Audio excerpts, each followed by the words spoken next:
Friends, welcome to Prerana and Sadhana class. ఈరోజు క్లాస్లో భాగంగా కరెంట్ అఫైర్స్ గురించి చూద్దాం. మరి జై జై హే అనే తెలంగాణ, జై జై హే తెలంగాణ, దీన్ని రాసింది అందశ్రీ గారు. ఈయన వరంగల్ జిల్లాకి చెందినవారు. అయితే జనగామ జిల్లా రేవూరు గ్రామానికి చెందినవాడు. ఈయన 60 నుంచి 90 సెకండ్ల వరకు రాయడం జరిగింది. 60 నుంచి 90 సెకండ్ల వరకు దీన్ని రాస్తే 1.5 నిమిషాలకు కుదించడం అనేది జరిగింది. ఎంఎం కీరవాణి దీనికి సంగీత దర్శకత్వం వహించారు. సీఎం రేవంత్ రెడ్డి వీరిద్దరిని కూడా సన్మానం చేయడం అనేది జరిగింది, అందశ్రీ గారిని స్పెషల్గా. తెలంగాణ ఏర్పడి 2024 జూన్ 2 నాటికి 10 సంవత్సరాలు పూర్తయింది. ఆ సందర్భంగా వీరిని పిలిచి వీరికి సన్మానం అనేది చేయడం జరిగింది. అయితే ఈ పాట అనేది మొట్టమొదటగా 2003 మార్చి 2వ తేదీన ధూమ్ధామ్లో, తెలంగాణ ధూమ్ధామ్ అనేటివి జరిగినాయి కదా, ఆ సమయంలో కేవలం ఈయన అనుకున్నాడు, అది కామారెడ్డిలో జరిగింది అప్పుడు ధూమ్ధామ్ అనేది. ఈయన అనుకున్నారు 2003 నవంబర్ 11 దీన్ని పాడడం అనేది జరిగింది. అప్పటికి తెలంగాణ రచయితల వేదిక ఆదిలాబాద్లో పాడారు. ఈయన ఫస్ట్ ఏమో అనుకున్నాడు మార్చి 2కు దీన్ని రాయాలి అని అనుకున్నాడు. ధూమ్ధామ్లో కామారెడ్డిలో జరిగింది. అది ఒక ఆలోచన అనేది ఈయనకి తట్టింది అప్పటికి అందశ్రీ గారికి. ఆ తర్వాత దీన్ని పాడడం అనేది జరిగింది 2003 నవంబర్ 11 ఎక్కడ అంటే ఆదిలాబాద్లో పాడారు దీన్ని. ఓకే, ఆది అంటే మొదట పాడింది ఇక్కడ ఆదిలాబాద్లో పాడారు. ఓకే, నెక్స్ట్ గద్దర్ విప్లవం మొదటి ఆల్బమ్ పేరు. ఇతని అసలు పేరు గుమ్మడి విఠలరావు. అసలు పేరేంటి? విఠలరావు. దీని ఆల్బమ్ పేరు మాత్రమే గద్దర్ అనగా విప్లవం దాని అర్థం. 2024 జనవరి 31న జయంతి రాష్ట్ర ప్రభుత్వం అధికారికంగా గుర్తించింది దీన్ని. ఇది ఎక్కడ జరిగిందంటే రవీంద్ర భారతిలో జరిగింది ఫ్రెండ్స్. 76వ జయంతి, ఆయనది 76వ జయంతి. నంది అవార్డుల స్థానంలో గద్దర్ అవార్డుగా మార్చాడు. ఎవరు అంటే రేవంత్ రెడ్డి గారు. మెదక్ జిల్లా తూప్రాన్లో ఈయన జన్మించారు. ఎవరు? గద్దర్ జన్మించింది మెదక్ జిల్లా తూప్రాన్. గద్దర్ విగ్రహ ఏర్పాటు సంగారెడ్డి జిల్లాలో రామచంద్రాపురం మండలం తెల్లాపూర్లో ఏర్పాటు చేయనున్నారు. 9 గుంటల స్థలాన్ని కేటాయించడం జరిగింది. దేనికోసం? గద్దర్ యొక్క విగ్రహ ఏర్పాటు కోసం సంగారెడ్డి జిల్లాలోని రామచంద్ర మండలం తెల్లాపూర్లో ఏర్పాటు చేయనున్నారు. 9 గుంటల స్థలాన్ని దీనికోసం కేటాయించారు. గద్దర్ అసలు పేరు విఠలరావు. నెక్స్ట్ 2024 జనవరి 31 ఈ జయంతి వేడుకలలో ఒక పుస్తకం, పాటకు జీవకణం, తరగని గని పుస్తకంను సీఎం రేవంత్ రెడ్డి ఆవిష్కరించారు. అమ్మా తెలంగాణమా పాట, రిక్షా ఓడు, నంది అవార్డు, నీ పాదం మీద పుట్టుమచ్చనై చెల్లెమ్మో అనే పాటకు నంది అవార్డు రావడం జరిగింది. దాన్ని ఈయన గద్దర్ తిరస్కరించడం జరిగింది. ఏ అవార్డుల కోసం నేను వీటిని రాయడం లేదు అని తిరస్కరించడం జరిగింది. జై బోలో తెలంగాణ, పొడుస్తున్న పొద్దు మీద నడుస్తున్న కాలమా అనే పాటలను కూడా గద్దర్ గారు రాయడం జరిగింది. 2023 ఆగస్టు 6న ఈయన కన్నుమూయడం జరిగింది. ఆగస్టు 6. ముగ్గురు కూడా తమిళనాడుకు చెందిన వాళ్ళు. ఎవరు ముగ్గురు? ఇప్పుడు తెలంగాణ రాష్ట్ర నూతన గవర్నర్గా సిపి రాధాకృష్ణన్ గారు, అంతకు ముందున్న గవర్నర్లు ముగ్గురు. మొట్టమొదటి ఈఎస్ఎల్ నరసింహన్ గారు, ఆ తర్వాత వచ్చిన 2వ గవర్నర్గా తమిళసై సౌందరరాజన్ గారు. ఈ ముగ్గురు కూడా దేనికి చెందినవారు? తమిళనాడుకు చెందిన వాళ్ళు. అయితే ఇప్పుడు ప్రజెంట్ సిపి రాధాకృష్ణన్ గారు ఉన్నారు. అధికారిక కార్యాలయంను రాజ్ భవన్ అంటారు. గవర్నర్ అధికారిక భవన్ను రాజ్ భవన్ అని పిలవడం జరిగింది. తమిళనాడు ఎంపీగా పోటీ చేయడం జరిగింది. ఎవరు అంటే మన తమిళసై గారు. 2024 మార్చి 18 వరకు చేసింది. అధికారిక కార్యాలయం రాజ్భవన్ పుదుచ్చేరికి కూడా చేసింది.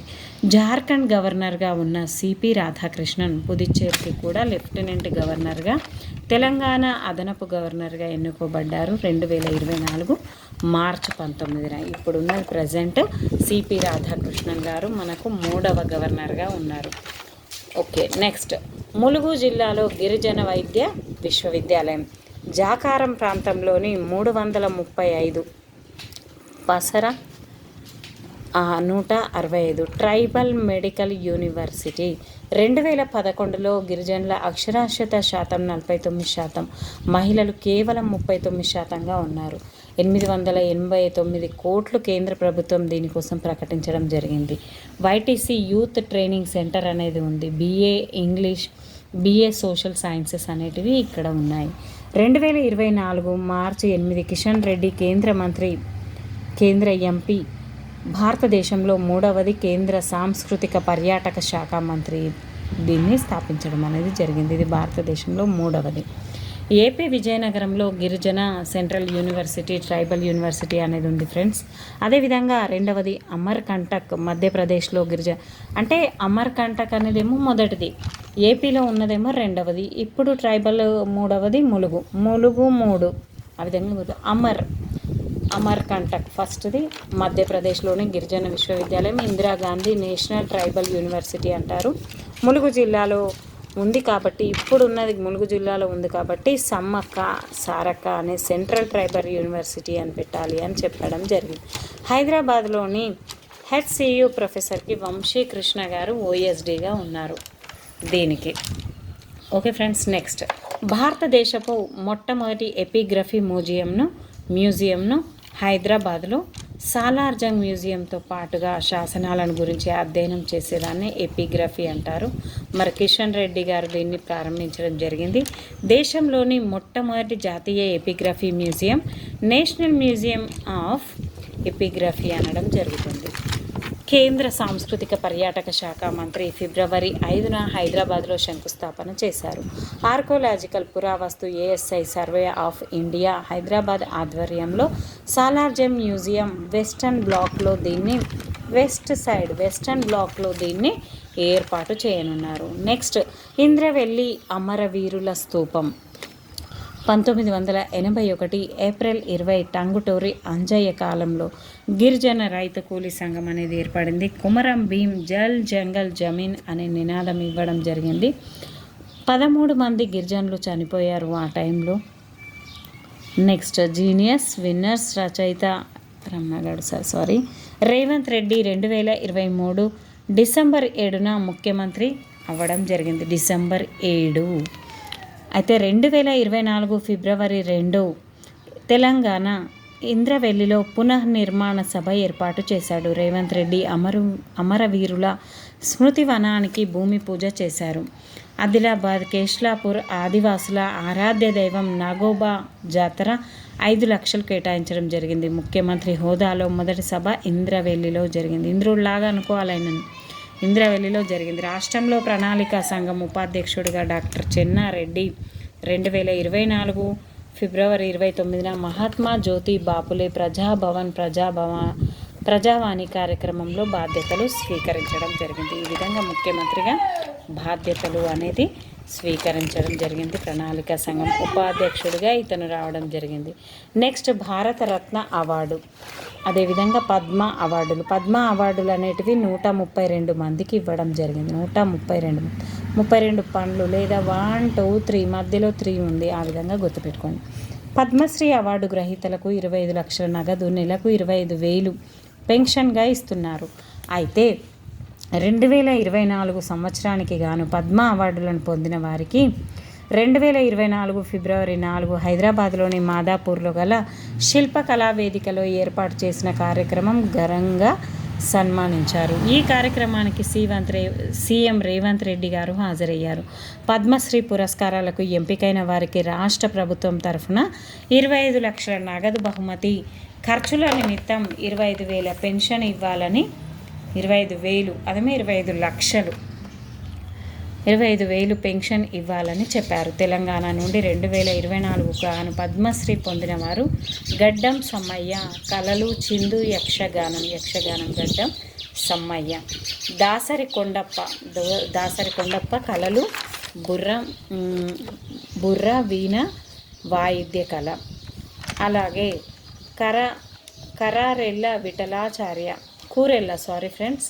కూరెళ్ళ విఠలాచార్య సాహిత్యం రచయిత. గడ్డం సమ్మయ్య, దాసరి కొండప్ప కూరెళ్ళ విఠలాచార్య, ఆనందాచారి వేలు కళలు శిల్పి, కెతావత్ సోమ్లాల్ సాహిత్యం విద్య, భగవద్గీతను బంజారా లిపిలోనికి మార్చింది కెతావత్ సోమ్లాల్.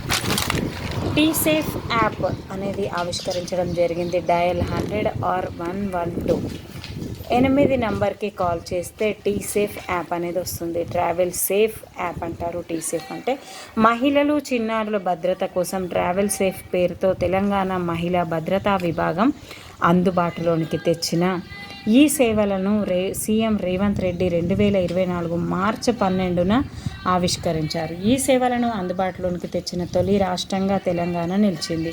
ఫోన్ ద్వారా 100 లేదా 112 నంబర్కు ఫోన్ చేసిన నంబర్కు IVR నంబర్కు 8 నంబర్కు ఎంపిక చేసిన టీ సేఫ్ సేవలను పొందవచ్చు.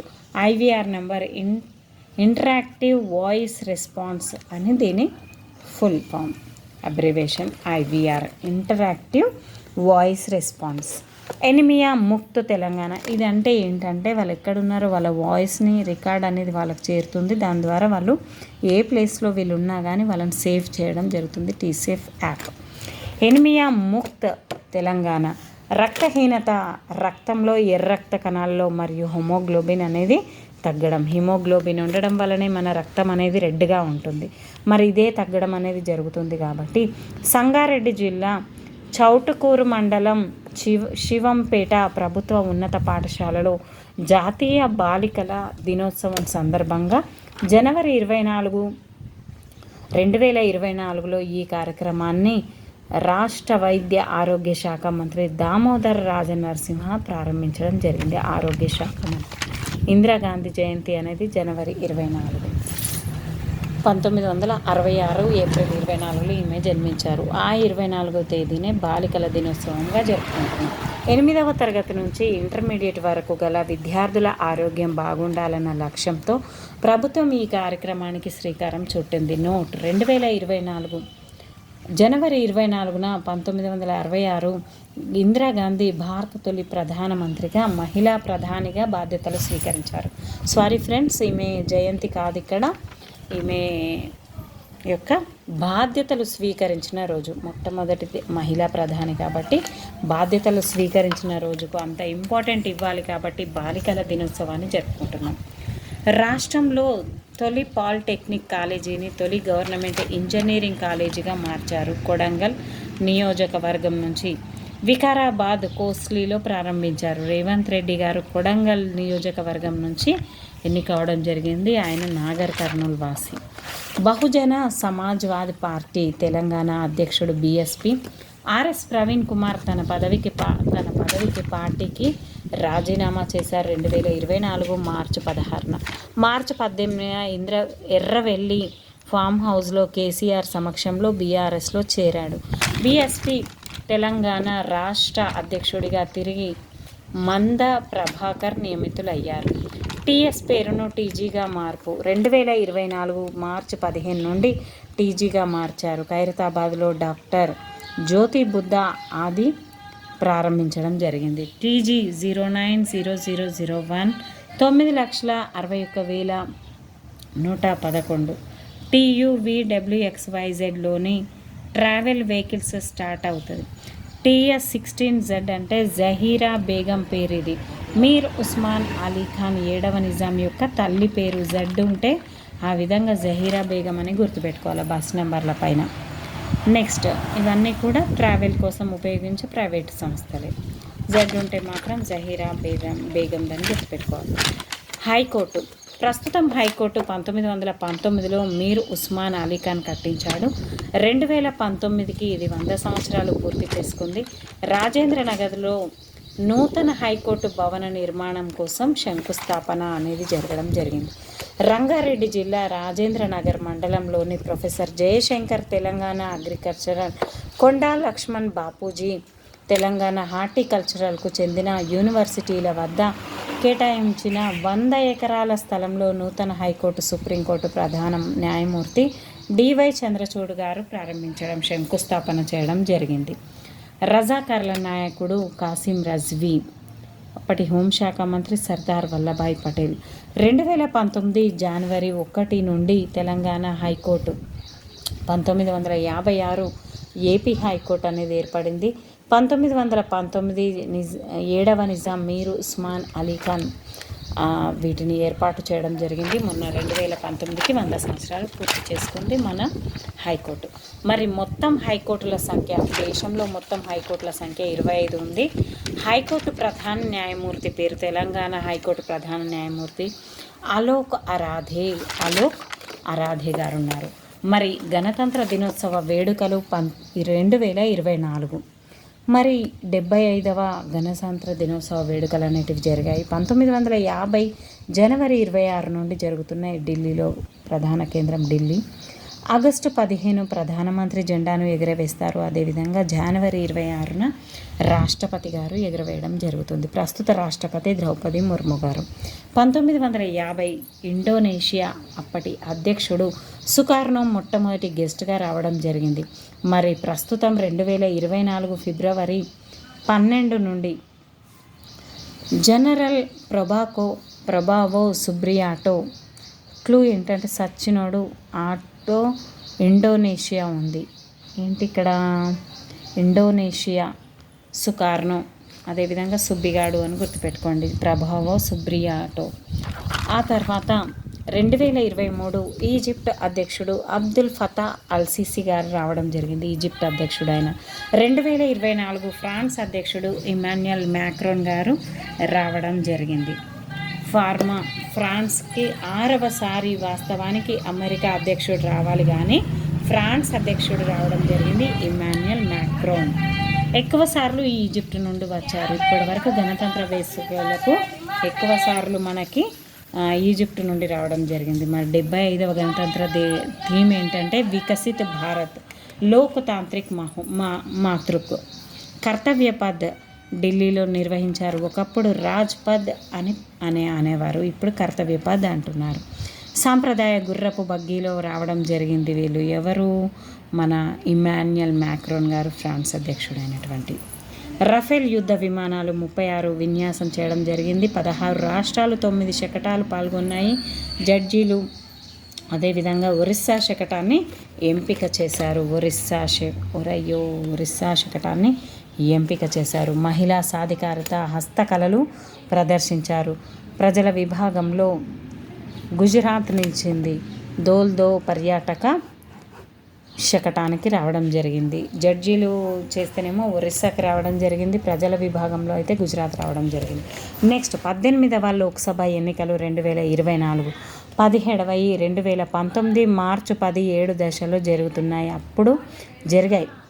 మార్చి 10 నుండి ఏప్రిల్ 11 వరకు జరిగాయి. మరి ఇప్పుడు 7 దశల్లో జరుగుతున్నాయి. మే 23 వరకు, మే 1 నుంచి మే 23 వరకు. 2024 జూన్ 16 వరకు గడువు అనేది ఉంది. ఎన్నికల సంఘం నిర్వహిస్తుంది దీన్ని. 1950 జనవరి 25 నేషనల్ ఓటర్స్ డేను జరుపుకుంటాము. ఆర్టికల్ 7 అంటే 324 నుంచి 329 వరకు 15వ విభాగంలో ఎన్నికల గురించి ఉంది ఫ్రెండ్స్. త్రిసభ్య కమిషన్. మరి త్రిసభ్య కమిషన్ అంటే రాజీవ్ కుమార్ గారు సిఈసిగా ఉన్నారు, చీఫ్ ఎలక్షన్ కమిషనర్గా. ఆ తర్వాత అనూప్ చంద్రచూడ్ ఉండేవాడు. 2024 ఫిబ్రవరి 14 అనూప్ గారు చనిపోవడం జరిగింది.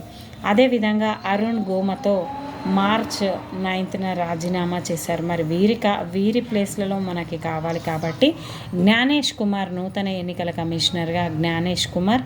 అదేవిధంగా 2024 మార్చ్ 15న సుఖ్బీర్ సింగ్ సంధు గారు రావడం జరిగింది. జ్ఞానము సంఘు గారు, జ్ఞానేష్ కుమార్, సుఖ్బీర్ సింగ్ సంఘు. ఈ విధంగా ఇప్పుడు ప్రస్తుతం రాజీవ్ కుమార్ గారు సిఈసిగా, మిగతా ఇద్దరు జ్ఞానేష్ కుమార్, సుఖ్బీర్ సింగ్ సంధు గారు ఉన్నారు. 2024 మార్చి 16న షెడ్యూల్ విడుదల చేశారు. లోక్సభ స్థానాల సంఖ్య 543కు తగ్గింది. అంటే 543 ఉంది ప్రస్తుతం. ఎందుకంటే ఇద్దరు ఆంగ్లో ఇండియన్స్ను ఇద్దరిని తీసేయడం జరిగింది. ఆంధ్రప్రదేశ్, అరుణాచల్ ప్రదేశ్, ఒడిశా, సిక్కిం శాసనసభ ఎన్నికలు అనేటివి జరిగాయి.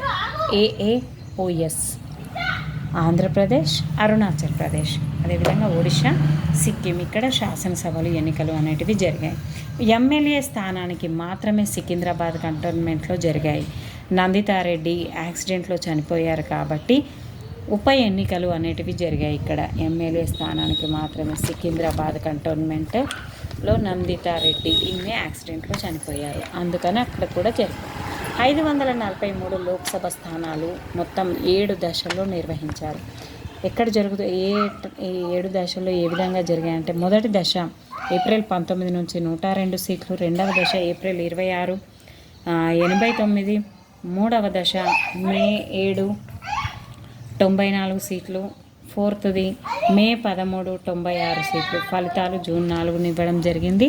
5వ దశ మే 20 49 సీట్లు, 6వ దశ 58, 7వ దశ ఈ విధంగా 57. ఏపీలోని లోక్సభ అసెంబ్లీ ఎన్నికలు ఎంపీ, లోక్సభ అంటే ఎంపీ, అసెంబ్లీ అంటే ఎమ్మెల్యే. తెలంగాణలోని లోక్సభ స్థానాలతో పాటు సికింద్రాబాద్ కంటోన్మెంట్ అసెంబ్లీ స్థానానికి ఉప ఎన్నిక మే 13న జరిగింది. 95 లక్షల ఖర్చు. లోక్సభ, ఎంపీ గతంలో 70 లక్షల ఎన్నికలకు ఖర్చు చేయడం జరిగింది. 40 లక్షల ఖర్చు శాసనసభకు జరగడం జరిగింది. 85 అబవ్ ఏజ్, 40% అంగవైకల్యం ఇంటి నుండే ఓటు వేయడానికి ఇవ్వడం జరిగింది. ఒకవేళ 85 సంవత్సరాల నుండి ఎక్కువ ఉన్న వాళ్ళకైనా లేదా 40% అంగవైకల్యం ఉన్న వారికైనా ఇంటి నుండే వేసే వెసులుబాటుని ఈ సంవత్సరంలో కల్పించడం జరిగింది. నవంబర్ 30 శాసనసభ ఎన్నికలు జరిగాయి. జమిలీ ఎన్నికలు లోక్సభ, ఎంపీ, శాసనసభ, ఎమ్మెల్యే, గ్రామ పంచాయతీ, మున్సిపాలిటీ ఎన్నికలు ఒకేసారి జరిగితే వీటిని జమిలీ ఎన్నికలు అంటారు. జమిలీ ఎన్నికలు అనేటివి భారతదేశంలో 1952, అదేవిధంగా 1957, ఆ తర్వాత 62, 1962, 1967లో జమిలీ ఎన్నికలు అనేటివి జరిగాయి. లోక్సభ అన్ని రాష్ట్రాల అసెంబ్లీ, అదేవిధంగా శాసనసభలు, మున్సిపాలిటీలు, గ్రామ పంచాయతీలకు ఒకేసారి ఎన్నికలు జరిగితే వాటిని జమిలీ ఎన్నికలు అంటారు. జమిలీ ఎన్నికల సాధ్యాలపై మాజీ రాష్ట్రపతి రామ్నాథ్ కోవింద్ నేతృత్వంలో 8 మంది, కేంద్ర న్యాయశాఖ అంటే ఇక్కడ 8 మంది అంటే 1+ రామ్నాథ్ కోవింద్, మిగతా 7, మొత్తం 8 మంది. కేంద్ర న్యాయశాఖ 2023 సెప్టెంబర్ 8న కమిటీని ఏర్పాటు అనేది చేయడం జరిగింది. ఈ కమిటీకి చైర్మన్గా రామ్నాథ్ కోవింద్ గారు ఉన్నారు. మిగతా సభ్యులు అధీర్ రంజన్ చౌదరి లోక్సభలో, కాంగ్రెస్ పక్ష నేత అమిత్ షా, కేంద్ర హోంశాఖ మంత్రి గులాం నబీ ఆజాద్ రాజ్యసభలో, మాజీ విప్లవ నేత ఎంకే సింగ్ 15వ ఆర్థిక సంఘ చైర్మన్, ప్రస్తుత 16వ అరవింద్ పనగరియా ఉన్నారు. ఎంకే సింగ్ ఆర్థిక సంఘ చైర్మన్గా అరవింద్ పనగరియా గారు ఉన్నారు. సుభాష్ సి కశ్యప్ లోక్సభ మాజీ secretary general, Harish Salve supreme court న్యాయవాది, అదేవిధంగా సంజయ్ కొఠారి సెంట్రల్ విజిలెన్స్ మాజీ కమిషనర్గా ఉండడం జరిగింది. సంజయ్ కొఠారి. ఈ కమిటీ తొలి సమావేశం 2023 సెప్టెంబర్ 23న ఢిల్లీలో జరిగింది. 186 పేజీల బుక్ అనేది ఉంది. అనేక సంప్రదింపుల తర్వాత కమిటీ ఏకగ్రీవంగా తీసుకున్న నిర్ణయానికి సంబంధించిన నివేదికను రాష్ట్రపతి ద్రౌపది ముర్ముకు 2024 మార్చి 14న అందజేశారు. ఈ కమిటీ మొత్తం 18,620 పేజీలతో రూపొందించిన నివేదికల 321 పేజీల నివేదికను బహిర్గతపరిచారు. ఈ జమిలీ ఎన్నికలలో 2029 నుండి జరిపే అవకాశాలు అనేటివి కనిపిస్తున్నాయి. 2029లో ఒకవేళ జరిగితే జరగచ్చు అని అనుకుంటున్నారు ఫ్రెండ్స్. ఓకే ఫ్రెండ్స్, మీకు ఈ వీడియో నచ్చింది అనుకుంటున్నాను. కరెంట్ అఫైర్స్లో భాగంగా ఈరోజు తీసుకోవడం జరిగింది. Thank you everyone, thank you very much. Keep smiling. Okay.